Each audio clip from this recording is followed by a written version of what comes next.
അതെ, വലിയ നോമ്പൊക്കെ അല്ലേ. നോമ്പ് നോക്കുമ്പോൾ നമുക്ക് ഈ കറി വെക്കാനൊക്കെ കുറച്ച് ബുദ്ധിമുട്ടുണ്ടല്ലേ. അപ്പം ഇങ്ങനെ ഞാൻ പച്ചക്കറികളിൽ കൂടുതൽ ഗവേഷണം നടത്തുന്നൊരു സമയമാണ് കേട്ടോ ഇത്. എന്തായാലും ഇനിയിപ്പം അടുത്ത ആഴ്ച ആയപ്പോൾ നമ്മുടെ എന്താ പറയുക ഹോളി വീക്കിലോട്ടൊക്കെ കിടക്കുക. അപ്പോൾ അങ്ങനെ ഞാനെന്നിട്ട് ചക്കക്കുരു മാങ്ങ വെക്കാൻ തീരുമാനിച്ചു. ചക്കക്കുരു എടുത്ത് കുക്കറിലിട്ടു. അതിലൊരു ലേശം ഉപ്പും മഞ്ഞൾപ്പൊടി ഇട്ടിട്ടോ. മുളക് ആവശ്യമുണ്ടെന്നുണ്ടെങ്കിൽ അതും കൂടി ഇട്ടോ. പിന്നെ ലേശം തേങ്ങ എടുത്തു. അതിലേക്ക് കുറച്ച് ചെന്നുള്ളിയും കൂടി ഇട്ടിട്ട് ആ തേങ്ങ ഒന്ന് നന്നായിട്ട് ഇതുപോലെ ഒന്ന് അരച്ചെടുത്തു. അപ്പോൾ അരപ്പവിടെ ഇരിക്കട്ടെ. അതിനിടയിലേ ചക്കൊരു 2 വിസിലടിച്ച് വാങ്ങിയതിന് ശേഷം ഞാൻ ആ മാങ്ങ അതിലോട്ട് ഇട്ടായിരുന്നു കേട്ടോ. ആ മാങ്ങ ഇട്ടിട്ട് ഒരു വിസിലും കൂടി അടുപ്പിച്ചാൽ മതി കേട്ടോ. അപ്പോൾ നമുക്ക് ആ ചക്കക്കുരു മാങ്ങയും വേവിച്ചതിലോട്ട് നമുക്ക് ആ അരപ്പ് ചേർത്ത് കൊടുക്കണം.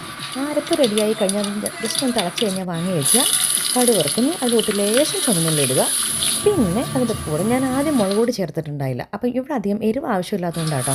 ആ കൂടെ ലേശം മുളക് പൊടി കൂടി ഇട്ടു. പിന്നെ ഇത്തിരി കറിവേപ്പില. ഇത്രയേ ഉള്ളൂ. ഇതിന് അധികം ഇൻഗ്രീഡിയൻസ് ഒന്നും വേണ്ട കേട്ടോ. എന്നിട്ടതാ ആ കടുക് വറുത്തത് നമ്മുടെ ഈ കറിയിലോട്ട് എന്നിട്ട് ഇളക്കി അതൊന്ന് മിക്സ് ചെയ്തിട്ട് മിക്സ് ചെയ്തിട്ട് വരുന്ന അതിൻ്റെ ഒരു സ്മെല്ലുണ്ടല്ലോ. കുറച്ച് അതിൻ്റെ ചൂട നാറി കഴിഞ്ഞിട്ട് ലേശം ചൂടൻ ചോറിൻ്റെ കൂടെ ഒന്ന് കഴിച്ചു നോക്കാൻ. ആഹാ, എന്ത് രുചിയാണ്.